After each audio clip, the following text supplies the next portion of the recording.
इसमें 3 ठो रिले है, रिले 1 है ना, रिले 1 जो 2, रेडी, 3 रिले 2 रन और ड्राइव ट्रेन है ना, तीनों। मेन मेनू में जाना है और पैरामीटर पे कंप्लीट, पैरामीटर पे जाके कंप्लीट लिस्ट पे जाना है। पहला हम सेलेक्ट कर रहे हैं रिले आउटपुट है ना, 3 relay, 10 number standard relay output are out.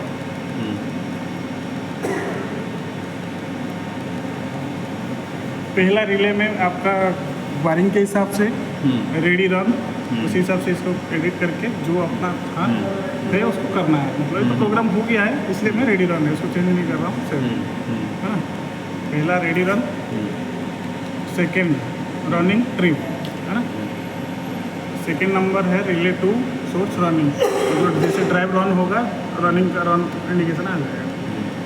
और जैसे आपका क्या है रेडी R03, ये फॉल्ट है, फॉल्ट सिलेक्शन है, फॉल्ट ड्राइव आएगा मतलब फॉल्ट आएगा तो फॉल्ट का इंडिकेशन आ जाएगा। जैसे मैं अभी फोर्स कर रहा हूँ, जैसे फॉल्ट आएगा है ना। नॉर्मल किया, फॉल्ट किया तो फॉल्ट आएगा, फॉल्ट आया, नॉर्मल कर दो तो फॉल्ट आ जाएगा। नॉर्मल ऐसे मतलब पहला रिले का सेट हो गया, ये रिले का सेट है ना।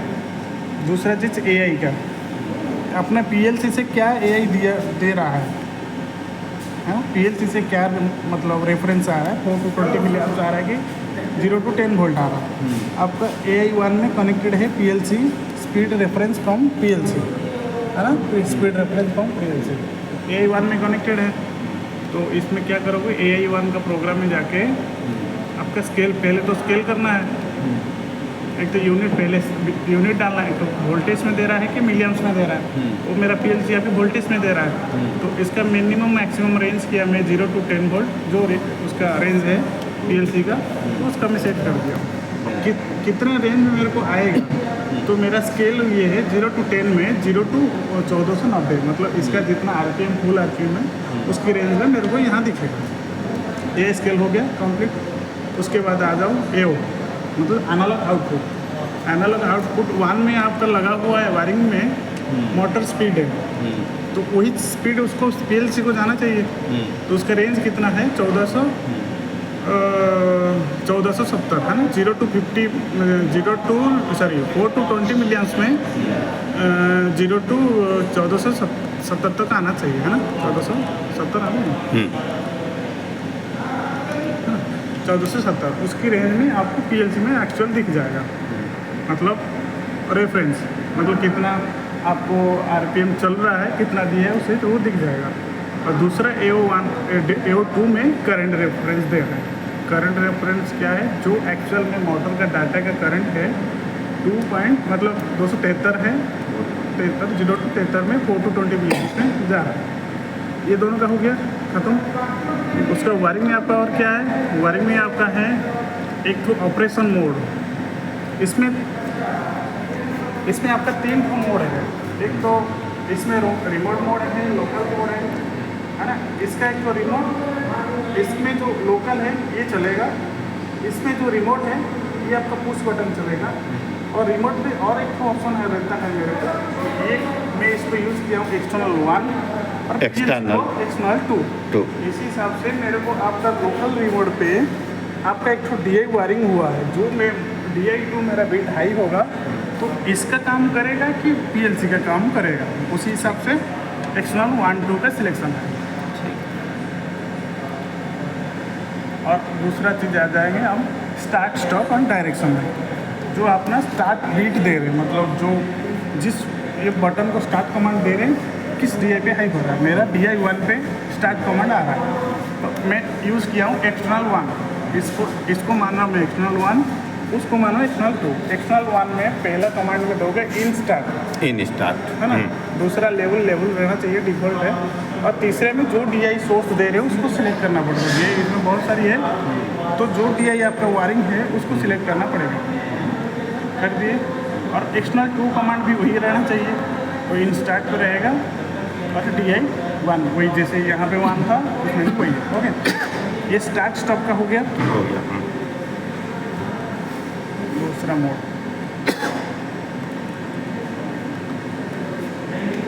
और स्पीड रेफरेंस है। पहला तो एक्सटर्नल 1 का हम यहाँ पे एक्सटर्नल 1 का अपन यहाँ लिए हैं। इंक्रीज डिक्रीज, हाँ। उसको मैं यूज़ किया हूँ पोटेंशियोमीटर, इंक्रीज डिक्रीज। अच्छा, पोटेंशियोमीटर से। आपको उसमें पोटेंशियोमीटर, हाँ, पोटेंशियोमीटर समझ गया। आपको DI फोर्स में भी कर सकते हैं, DI फोर्स है में ना? कर सकते हैं। इसमें मैं पोटेंशियोमीटर एक एक्सटर्नल 1 को सिलेक्ट किया हूँ, 0 रेफरेंस 1 किया हूँ और एक्सटर्नल 2 को AI वहाँ से दे AI PLC के थ्रू आया है ना? 420 आया कमांड आएगा उस वैसे स्टार्ट आएगा, जो जैसे स्टार्ट कमांड आएगा वहीं से रेफरेंस आएगा। पर रेफरेंस आएगा।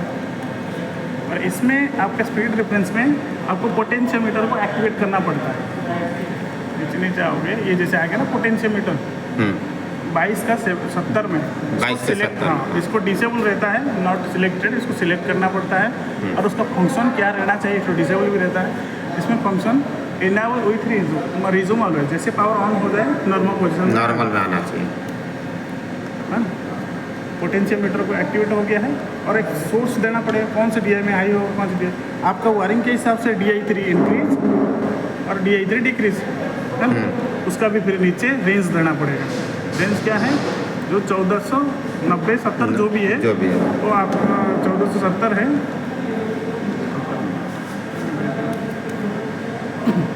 ये उसका 0 to इतना तक देना पड़ेगा, मतलब उसकी इतने में रेंज में ये इंक्रीज डिक्रीज होगा। ये जब इंक्रीज करोगे तो स्लोली बढ़ेगा, मतलब आपके जैसे एक्सीलरेशन डीएक्सीलरेशन दिए होंगे उसी हिसाब से। ये हो गया, मतलब आपका स्पीड रेफरेंस का सिलेक्शन हो गया। सिलेक्शन हो गया। ये सिलेक्शन आपका ये जो स्पीड सिलेक्शन किए हम, ये केवल काम करेगा अपना एक्सटर्नल 1 में। ये अपना काम करेगा केवल आपको RPM मोड पे काम करेगा, RPM है ना? और एक तो मोड है जो अपना फ्रीक्वेंसी मोड, उसका भी सिलेक्ट करना पड़ता है, नहीं तो फिर काम नहीं करेगा। एक्सटर्नल 1 का फ्रीक्वेंसी मोड पे पोटेंशियोमीटर सिलेक्ट करना पड़ेगा और एक्सटर्नल 2 में ये स्केल सिलेक्ट करना पड़ेगा, है ना? वही करके और वो पैरामीटर को एक बार देख लेना कि कांस्टेंट स्पीड को एक्टिवेट नहीं है। जैसे इसमें एक्टिवेट रहता है ना कोई मैं तो चेंज कर दिया हूँ, उसमें एक्टिवेट रहता है। जैसे DI3 को यहाँ कनेक्ट कर दिया गया, जैसे आप ये दबा रहे हो कांस्टेंट 5 में जा रहा है, वो स्पीड बढ़ नहीं रहा, उस कंडीशन में उसको भी चेंज इसको देखना पड़ता है कि क्यों नहीं बढ़ रहा है, ये कांस्टेंट भी एक्टिवेट रह जाता है।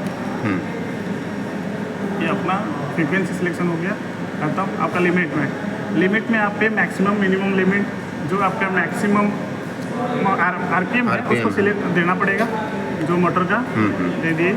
और दूसरा चीज़ और आपका 50 हर्ट्ज 0 to 50 हर्ट्ज। अब तो आपको दोनों डायरेक्शन में चलाना होता हो तो इसमें नेगेटिव करके देना पड़ेगा। इसमें वही 50 में है, इसको -50 में करोगे तो नेगेटिव है, नेगेटिव में। बट हमको एक डायरेक्शन घुमाना है तो फिर एक को 0 करना है, दूसरे को 50 करके, मतलब उसको इसको 50 की हर्ट्ज, उसको RPM को 1400 जो भी अपना एक्चुअल मोटर के। और इसमें आपका मैक्सिमम करंट इसमें सेट करना पड़ता है, मैक्सिमम करंट। वैसे तो डिफ़ॉल्ट रहता है, इसको चेंज नहीं करना पड़ता है।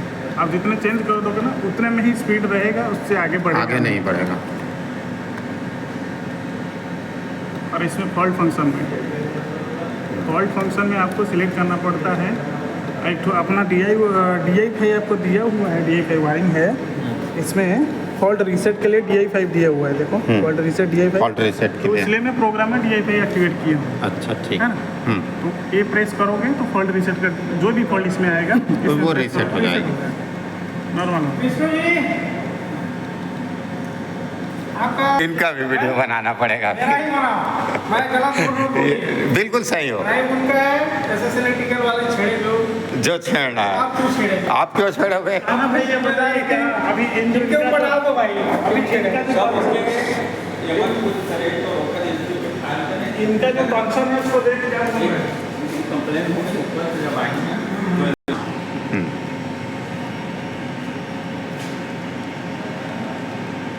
चल आप ऊपर साइन करवा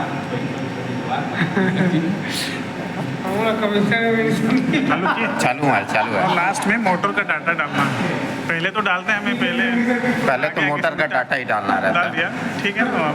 अब मोटर का डाटा डाल देना। ये वेक्टर मोड पे, वेक्टर में RPM दिखाएगा, स्केलर में हर्ट्ज दिखाएगा। और आपका मोटर का एक्चुअल मोटर का करंट 273 है, तो जो एक्चुअल मोटर का डाटा है वो इसमें पुट करना है। 415 वोल्ट है, एम्पियर है 273 है, 50 हर्ट्ज है, 1490 RPM है, फुल RPM। किलोवाट है 160 160 उसको सिलेक्ट एडिट करना पड़ता है। एडिट तो आप जानते ही होंगे, ऐसे ऐसे करके आगे बढ़ा के एडिट करना पड़ता है। That's it, everything okay. ठीक है ना। उसके बाद स्टार्ट स्टॉप करो। ये मोटा डाटा ठीक। 90 अपन 9 में खोले 99 उसमें हाँ। पूरा सारा चीज़ आ जाता है सर। अच्छा, इसका आ आईडी रन जाता है, करना उसको सिखाओ add हमको। नहीं करना तो पड़ता ऐड है। करना पड़ता है तो 99 हो गया। हम्म, आईडी रन करने के लिए पहले आपको मोटर का डाटा डालना पड़ेगा, है ना। मोटर का डाटा 99 में पैरामीटर पे आएगा, इसमें पूरा है ना? मतलब ये सिंक्रोनस की आपका मोटर को देख के करना पड़ता है। मैग्नेटाइज किया है सिंक्रोनस, अनसिंक्रोनस। आप अभी एसी मोटर है, सिंक्रोनस मोटर है ना। और ये मोड क्या करोगे, सिलेक्ट। अब दो सिलेक्शन है इसमें, वेक्टर मोड है, स्केलर मोड है। अब वेक्टर मोड पे आप आईडी रन करना है तो वेक्टर मोड पे आईडी रन होता है, हाँ। है ना। और ये आपका मोटर का करंट डाल दिए, वोल्टेज डाल दिए, 50 हर्ट्ज डाल दिए, जो मोटर का नेम प्लेट में लिखा रहता है। आरपीएम फुल आरपीएम डाल दोगे, 160 किलोवाट डाल दोगे, है ना। और एक पावर फैक्टर भी जो डाल दोगे, जो एक्चुअल मोटर में है वो ऐड कर देना। उसके बाद यहाँ 99 का 13 में आईडी रन रिक्वेस्ट इसको सिलेक्ट करना पड़ता है। ये अभी नॉन में है। पिछले जो ID run last performance ID run हुआ था नॉर्मल पे, तो अभी दोबारा करने के लिए कोशिश कर देना। डीकपल है, पहले आईडी रन करना है तो डीकपल कंडीशन रहना चाहिए। तो अभी डीकपल है तो एक बार करना है तो कर सकता हूँ मैं। कर सकते हैं। नॉर्मल इसमें नॉर्मल मोड पे आईडी रन होता है जब आपका लोड रहता है, स्टैंड स्टिल पे होता है। नॉर्मल मोड पे अच्छा एफिशिएंसी अच्छा फीडबैक मिलता है। जो मोटर का फीडबैक है, मोटर का फीडबैक वो अच्छा मिलता है। सेव कर दिया है। और इसमें क्या कहाँ दिखता है मोटर का एक्चुअल में, जो मोटर यूज मोटर है इसमें ही दिखता है। जो आईडी रन होता है ना, इसका IR वैल्यू, जो मोटर का resistance value, LR LM signal value जो भी है, इस सारी चीज़ को जो भी डाटा automatic देते हैं यहीं से। हाँ, नहीं करोगे तो इसमें 0 रहता है। अभी पहले हुआ था तब इसलिए वैल्यू दिख रहा है, टाइम तो नहीं दिखता। जी। और एक बार अभी आईडी रन का रिक्वेस्ट डाला हूँ, अब 0 RPM में है। स्टार्ट कमांड दोगे, है ना। आईडी रन लास्ट सेलेक्ट किया हूँ नॉर्मल मोड पे, सिलेक्शन कर दिया हूँ वहाँ पे। तो यहाँ केवल स्टार्ट कमांड करना है, ठीक।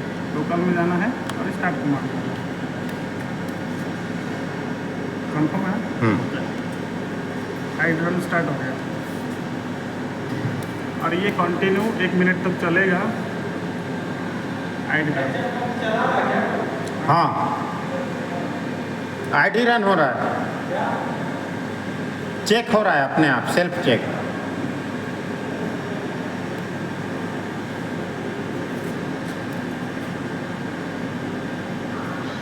इनमें भी जाना है, इसको करना और वेट करना। आईडी रन हो जाए, अपने आप दिखाता रहेगा। फुल आरपीएम अपने आप लेगा, डालने का कोई ज़रूरत नहीं है। फुल आरपीएम तो चलेगा, घूमेगा, अप होगा, बंद होगा, चलता रहेगा। 2 डायरेक्शन में भी घूम सकता है। अब तो सिंगल डायरेक्शन में दिया हूँ।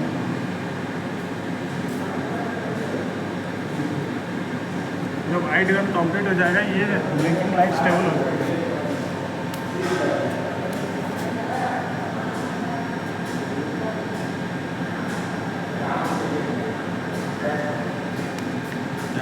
आईडी रन कहीं चल रहा है ना, वो दिखा रहा है। तो आईडी रन हो जाएगा, अपने आप आ जाए आईडी रन दिखाएगा।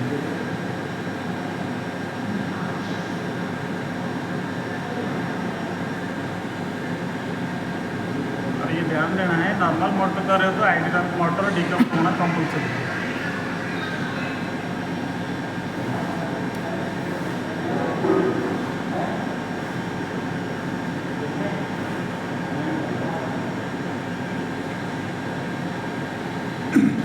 प्लस तक लगता है।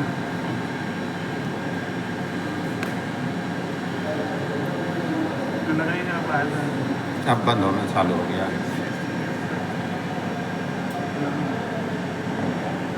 आईडी रन डन हो गया, मतलब आईडी रन सक्सेसफुल डन।